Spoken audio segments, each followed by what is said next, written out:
गुजरात के चुनाव की घोषणा अभी तक नहीं हुई है, लेकिन लड़ाई इतनी तेज है कि समझ में आ रहा है कि ये चुनाव भारतीय जनता पार्टी और कांग्रेस के लिए कितनी महत्वपूर्ण है।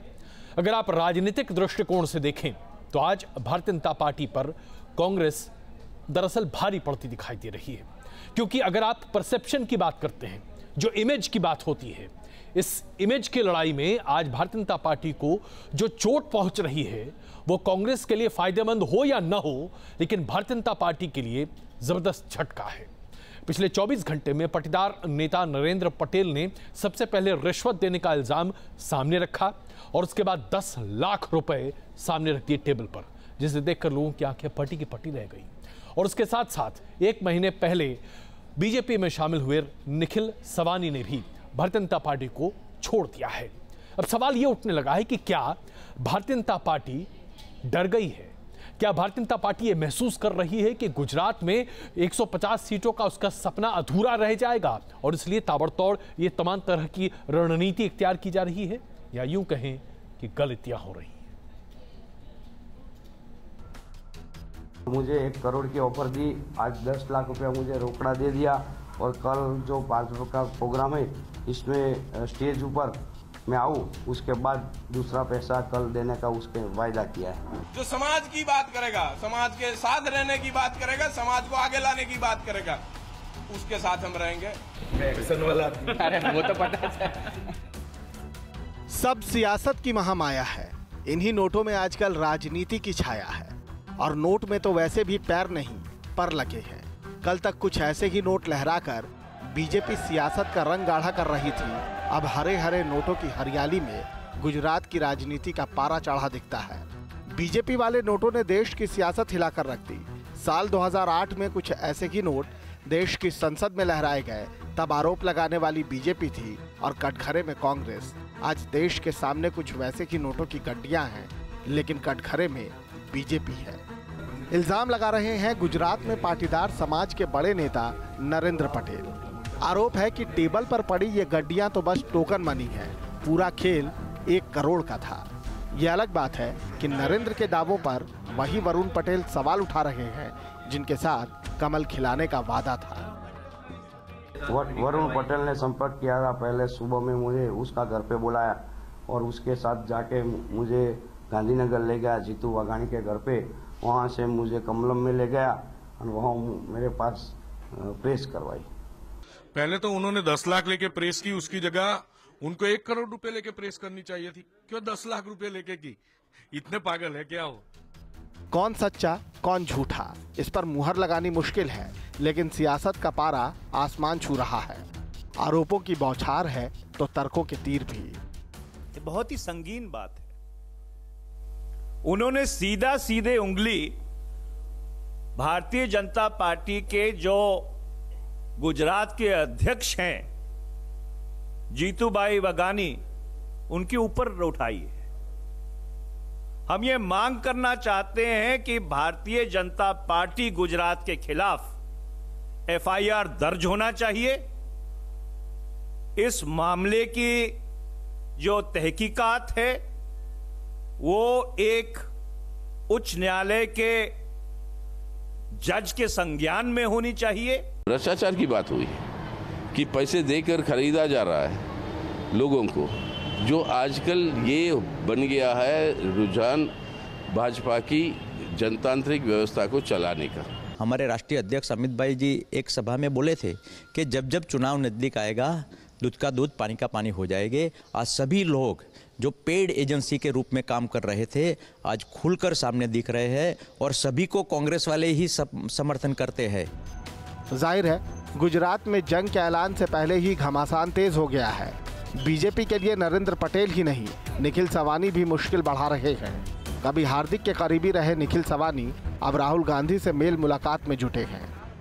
आज मैं ताज होटल पे राहुल गांधी जी से मिलने के लिए आया था और उसको जो कुछ भी आंदोलन की जो बात थी और जो पाटीदार समाज को न्याय की बात थी वो सब बात रखी है और उनसे सब इस बारे में बातचीत की।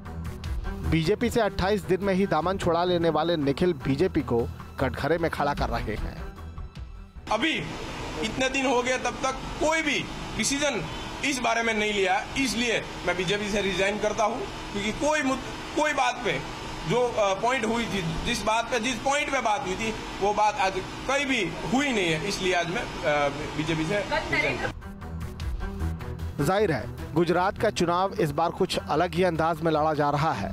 कांग्रेस और बीजेपी दोनों के लिए पाटीदारों का वोट अहम है और मोदी की गैर मौजूदगी में सियासी अखाड़े में कई दिग्गज अपने अपने दांव आजमा रहे हैं। अहमदाबाद से पूरव पटेल के साथ टीम न्यूज नेशन।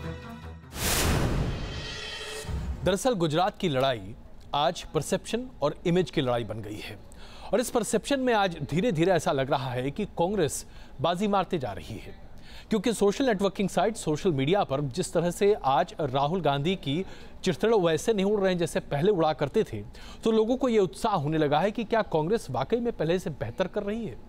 इसमें कोई शक नहीं है कि अब कांग्रेस ने भी जुमलेबाजी सीख ली है, जैसे कि जीएसटी का नाम दे दिया गया है गब्बर टैक्स। जाहिर सी बात है ये सब तमाम चीजें लोगों को आकर्षित तो कर ही रही हैं। कुल मिलाकर देखा जाए तो ऐसा लगता है कि कांग्रेस के पास एक दिशा तो है, लेकिन रणनीति है या नहीं, यह अभी भी यक्ष प्रश्न है। जय माता जी, जय सरदार, जय भीम। गुजरात में कांग्रेस उपाध्यक्ष का ये अंदाज बताने के लिए काफी है कि सूबे में चुनाव जीतने के लिए न केवल उन्होंने अपनी रणनीति में बदलाव किया है, बल्कि राहुल गांधी का अंदाज भी बदल चुका है। गुजरात की लड़ाई जितनी बीजेपी के लिए अहम है, उतना ही कांग्रेस के लिए करो या मरो वाली है। कांग्रेस राज्य की सत्ता से 20 सालों से दूर है। इस बार राज्य में बीजेपी बगैर मोदी के चुनाव लड़ रही है। पाटीदार समेत कई वर्ग बीजेपी से नाराज भी चल रहे हैं। ऐसे में कांग्रेस की रणनीति साफ है, वो सीधा पीएम मोदी पर अटैक कर रही है और हमला करने वाला कोई और नहीं बल्कि खुद राहुल गांधी है। पूरा का पूरा प्रदेश आंदोलन में लगा हुआ है। ये क्यों हो रहा है, इसका एक ही जवाब है कि पिछले 22 सालों में गुजरात की जनता की सरकार नहीं चली है। गुजरात में 5-10 उद्योगपतियों की सरकार चली है। गुजरात के चुनाव की अहमियत इस बात से भी समझी जा सकती है कि चुनाव जीतने के लिए साम दाम दंड भेद की रणनीति अपनाई जा रही है। कांग्रेस ने पाटीदार नेताओं को शामिल करना शुरू कर दिया है। ओबीसी नेता अल्पेश ठाकुर ने कांग्रेस का दामन थाम लिया है। अल्पेश ठाकुर का जाना बीजेपी के लिए बड़ा झटका है। राज्य में 45% ओबीसी वोटर हैं। पाटीदार नेता भी कांग्रेस के संपर्क में है। पाटीदार नेता निखिल सवानी ने राहुल से मुलाकात की है। कहा यह भी जा रहा है कि पाटीदार समुदाय कांग्रेस के साथ जा सकता है। गुजरात की जमीन पर सियासी बिसात बिछने लगी है। खुद राहुल गांधी ने सूबे की कमान संभाली हुई है। राहुल गांधी 1 महीने में 3 बार गुजरात का दौरा कर चुके हैं और हर बार राहुल गांधी का तेवर अलग नजर आता है। जीएसटी लागू कर दी, एक कुल्हाड़ी इस साइड से डिमोनेटाइजेशन नोटबंदी की मारी, दूसरी कुल्हाड़ी इस साइड से मार दी जीएसटी की। इनकी जो जीएसटी है ये जीएसटी नहीं है, जीएसटी गब्बर सिंह टैक्स। इससे देश को नुकसान हो रहा है। छोटा दुकानदार खत्म हो गया, छोटा व्यापारी खत्म हो गया, लाखों युवा बेरोजगार हो गए और तब भी ये सुनना नहीं चाहते हैं। कांग्रेस के तेवर और बीजेपी की रणनीति देखकर अब ये साफ हो चुका है कि गुजरात चुनाव को भी मोदी बनाम राहुल ही देखा जाएगा, क्योंकि गुजरात का चुनाव जीतने के लिए खुद पीएम मोदी ने भी पूरी ताकत झोंक दी है और बीजेपी के नेता राहुल गांधी के बयानों का खुलकर जवाब भी दे रहे हैं। कांग्रेस पार्टी का पूरा इतिहास झूठ, भ्रष्टाचार और विकास की अनदेखी करने का रहा है। कांग्रेस पार्टी ने दिल्ली से भी टिप्पणी की और वहां भी चल रहा है, लेकिन अंत में सिर्फ एक ही फिल्म का गीत के एक लाइन बोलने की इच्छा है, सच्चाई छुप नहीं सकती बनावट के वसूलों से, खुशबू आ नहीं सकती कभी कागज के फूलों से। गुजरात चुनाव की तारीखों का ऐलान अभी नहीं हुआ है। इसके पहले ही गुजरात की लड़ाई आर पार की नजर आने लगी है। आने वाले दिनों में ये सियासी संग्राम और भी तीखा होता हुआ नजर आएगा, क्योंकि गुजरात की लड़ाई बीजेपी और कांग्रेस दोनों के लिए ही नाक का सवाल बन गई है। अहमदाबाद से पूरब पटेल के साथ टीम न्यूज नेशन। अब आइए जरा आपको समझाते हैं कि आखिरकार गुजरात का ये चुनाव भारतीय जनता पार्टी और उससे भी ज्यादा प्रधानमंत्री नरेंद्र मोदी के लिए क्यों इतना महत्वपूर्ण है। दरअसल भारतीय जनता पार्टी पिछले 20 सालों से गुजरात पर शासन कर रही है, जिसमें से 15 साल प्रधानमंत्री नरेंद्र मोदी के नेतृत्व में भारतीय जनता पार्टी ने गुजरात पर शासन किया है। ऐसे में अमित शाह ने 150 सीटों का लक्ष्य रखा 182 सीटों की विधानसभा में, और वो इसलिए क्योंकि कम से कम ये बात देश को समझ में आए कि प्रधानमंत्री नरेंद्र मोदी भले ही गुजरात में न हो, लेकिन उनका गृह क्षेत्र हमेशा उनके साथ रहा है। इसलिए जितनी सीटें उन्होंने जीती थी मुख्यमंत्री रहते वक्त भी, उससे भी ज्यादा सीटों की बात आज भारतीय जनता पार्टी कर रही है। और अब जरा इस किले में, जो भारतीय जनता पार्टी का किला है, जो चाक चौबंद बना रहा प्रधानमंत्री नरेंद्र मोदी की वजह से, उस किले में छोटे छोटे सुराग दिखाई दे रहे हैं यहाँ वहां। और ये सुराग कहीं किला न ढा दें, कहीं किले की एक दीवार न गिरा दें, 150 के टारगेट को न खत्म कर दे, प्रधानमंत्री की छवि पर न भारी पड़ जाए। यह है भारतीय जनता पार्टी की सबसे बड़ी दुविधा।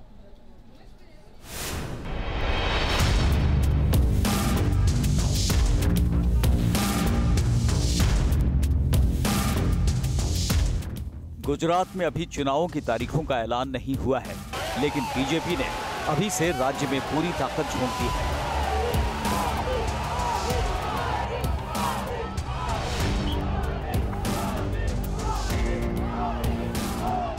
सूबे में पीएम मोदी के ताबड़तोड़ दौरे ये बताने के लिए काफी है कि गुजरात का चुनाव पार्टी के लिए क्या मायने रखता है। गुजरात में बीजेपी पीएम मोदी को ही सामने रखकर चुनावी चक्रव्यूह तैयार कर रही है। मोदी और गुजरात के रिश्ते को जिंदा रखने के लिए ही पीएम पिछले 40 दिनों में 5 बार गुजरात का दौरा कर चुके हैं। मोदी भले ही गुजरात छोड़ दिल्ली चले गए हों, लेकिन बीजेपी अभी भी भावनात्मक रूप से इस रिश्ते को भुनाना चाह रही है।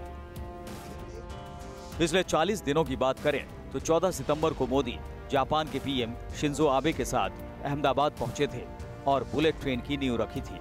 17 सितंबर को अपने बर्थडे के मौके पर भी मोदी गुजरात में ही थे। 17 सितंबर को उन्होंने सरदार सरोवर बांध का उद्घाटन किया और एक रैली को संबोधित किया। 7 से 8 अक्टूबर को पीएम मोदी 2 दिन के गुजरात दौरे पर गए। पीएम ने द्वारकाधीश मंदिर में पूरे विधि विधान से पूजा अर्चना की। 16 अक्टूबर को प्रधानमंत्री ने गांधीनगर में रैली की। 22 अक्टूबर को पीएम मोदी फिर गुजरात पहुंचे और सैकड़ों करोड़ के प्रोजेक्ट का उद्घाटन किया।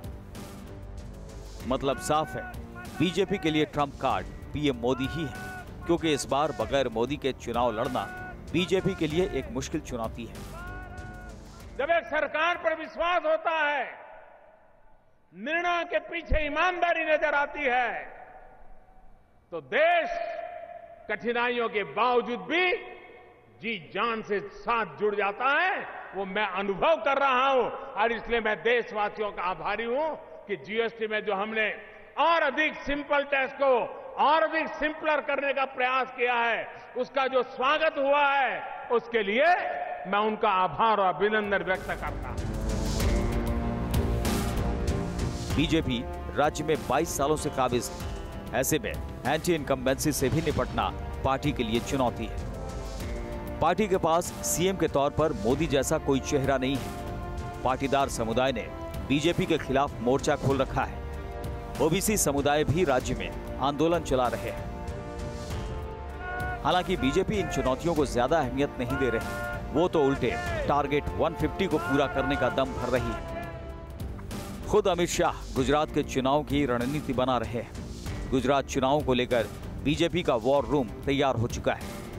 बीजेपी ने बूथ मैनेजमेंट को लेकर भी तैयारियां शुरू कर दी है। खबर है कि हर बूथ पर पार्टी कार्यकर्ताओं को उनकी जिम्मेदारी सौंप दी गई है। गुजरात के रण का फैसला 18 दिसंबर को हो जाएगा। साल के आखिरी नतीजे से ही तय होगा बीजेपी के हैप्पी न्यू ईयर का मूड। Team news nation. अब दरअसल आपको हमने ये बताया कि आखिरकार भारतीय जनता पार्टी के लिए गुजरात महत्वपूर्ण क्यों है, लेकिन गुजरात के जातीय समीकरण को आप देखें तो समझ जाएंगे कि भारतीय जनता पार्टी ने कैसे इसे बखूबी साध रखा है। लेकिन अब इसमें सेंध पड़ती दिख रही है।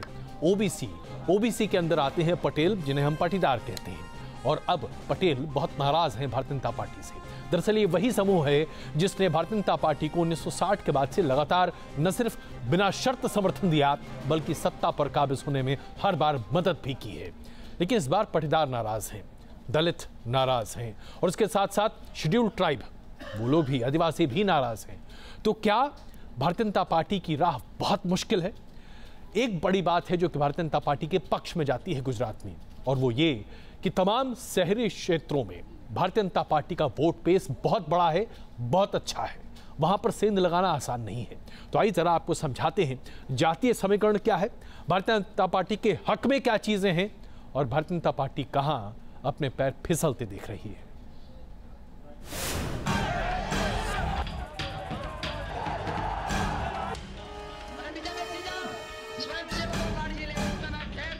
ये पहला मौका था जब आरक्षण को लेकर पाटीदार समाज ने गुजरात सरकार के खिलाफ खुलकर संग्राम छेड़ दिया। इस आंदोलन का चेहरा बने हार्दिक पटेल।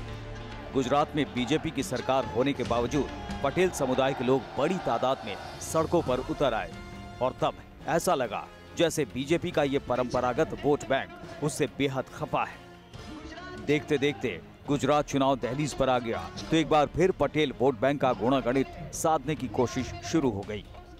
गुजरात में पाटीदारों के वोट 20% के करीब है। 2012 के चुनाव में बीजेपी को करीब 80% पाटीदारों ने समर्थन दिया था। 182 में से 44 विधायक पाटीदार समुदाय से बने, जिनमें से 7 को मंत्री भी बनाया गया। मोदी जब प्रधानमंत्री बने तो आनंदीबेन पटेल को मुख्यमंत्री की कुर्सी सौंपी गई। आनंदीबेन पटेल के इस्तीफे के बाद विजय रूपाणी सीएम बने तो नितिन पटेल को डिप्टी सीएम बनाकर पटेल वोट बैंक को साधने की कोशिश की गई। पटेल गुजरात की राजनीति में हमेशा से अहम रहे हैं और इसीलिए ज्यादातर मुख्यमंत्री भी इसी समाज से बने। पाटीदार समुदाय से चिमन भाई पटेल 2 बार सूबे के मुख्यमंत्री बने।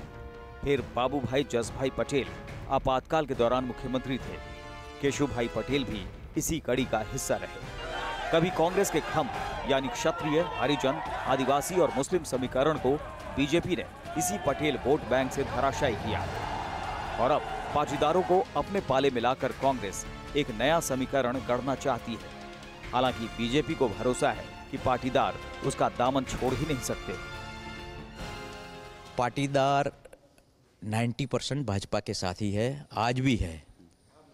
अभी जो चुनाव हुए उसमें से 6 सीट कांग्रेस की थी, 2 भाजपा की थी, तो 7 भाजपा की हो गई 9 में से। तो उसी हिसाब से पूरे समाज, सब समाज भारतीय जनता पार्टी में, नरेंद्र मोदी के विश्वास में, विजय भाई रूपाणी के विश्वास में उनके साथ है। विकास की राजनीति पसंद की है और गुजरात तो शांति चाहता माहौल है, इसीलिए गुजरात के साथ सब है। पिछले 2 सालों में गुजरात ने अलग अलग वक्त पर पाटीदारों, दलितों और ओबीसी के आंदोलन देखे हैं, और कांग्रेस इसे एकजुट कर बीजेपी को चुनावी रण में परास्त करना चाहती है। इसलिए हार्दिक पटेल, जिग्नेश मेवाणी और अल्पेश ठाकुर को एक मंच पर लाने की कोशिश जारी है। कहा जा रहा है कि अहमदाबाद में होटल ताज में हार्दिक पटेल का जो वीडियो वायरल हो रहा है वो कांग्रेस के दिग्गजों से रविवार रात हुई मीटिंग से पहले का है। वोटों के गणित की बात करें तो गुजरात में करीब 45% ओबीसी वोटर्स हैं, जबकि एससी 7% और एसटी 15% के करीब और मुस्लिम वोट 9% के करीब है। अल्पेश ठाकुर अपने साथ ओबीसी, एससी और एसटी वोटर होने का दावा करते हैं। जाहिर है अल्पेश ठाकुर, जिग्नेश मेवाणी और हार्दिक पटेल का साथ अगर कांग्रेस को मिला तो बीजेपी की मुश्किलें बढ़ सकती हैं। लेकिन अभी चुनावी उठापटक के कई दौर बाकी हैं। सियासी रण का बिगुल फूंके जाने के बाद ही पता चलेगा कि कौन सा महारथी गुजरात के रण में किस पाले से हुंकार भरेगा। अहमदाबाद से पूरब पटेल के साथ टीम न्यूज नेशन। ऐसा लगता है कि केंद्र सरकार ने आखिरकार कश्मीर की समस्या को सुलझाने के लिए बातचीत का रास्ता इख्तियार करने का बड़ा फैसला ले लिया है। गृह मंत्री राजनाथ सिंह ने आज इस बात की घोषणा की और उन्होंने कहा कि बातचीत की प्रक्रिया शुरू करने जा रहे हैं। इंटेलिजेंस ब्यूरो के पूर्व डायरेक्टर दिनेश्वर शर्मा को सरकार ने प्रतिनिधि के तौर पर मनोनीत किया है, जिनके पास जम्मू कश्मीर के सभी समुदायों से बातचीत करने की खुली आज़ादी है। जब गृह मंत्री से यह सवाल पूछा गया कि क्या हुर्रियत के नेताओं से भी बातचीत होगी दिनेश्वर शर्मा की, तो गृह मंत्री ने स्पष्ट किया कि दिनेश्वर शर्मा के पास इस बात की आजादी है कि वो किसी से भी बात कर सकते हैं। सरकार ने उन्हें कोई एजेंडा नहीं दिया है। कुल मिलाकर देखा जाए तो आखिरकार सरकार वहीं आकर पहुंची जहां इससे पहले की केंद्र सरकार यानी कि मनमोहन सिंह की सरकार थी, बातचीत का रास्ता। योगी आदित्यनाथ लगता है जैसे कि हर दिन कुछ न कुछ एक नए अंदाज में ही करते हैं। बुंदेलखंड के दौरे पर निकले थे और इस बीच वो चित्रकूट पहुंचे। चित्रकूट में योगी आदित्यनाथ ने साधु संतों से न सिर्फ मुलाकात की बल्कि कदमगिरी की परिक्रमा भी की। 5 किलोमीटर लंबी ये परिक्रमा है। मंदिर में आरती भी की। एक अलग अंदाज में नजर आ रहे हैं योगी आदित्यनाथ, जरा देखिए। पहले अयोध्या में दिवाली, अब चित्रकूट में योगी की पूजा। योगी आदित्यनाथ के भक्ति वाले अवतार से भला कौन परिचित नहीं।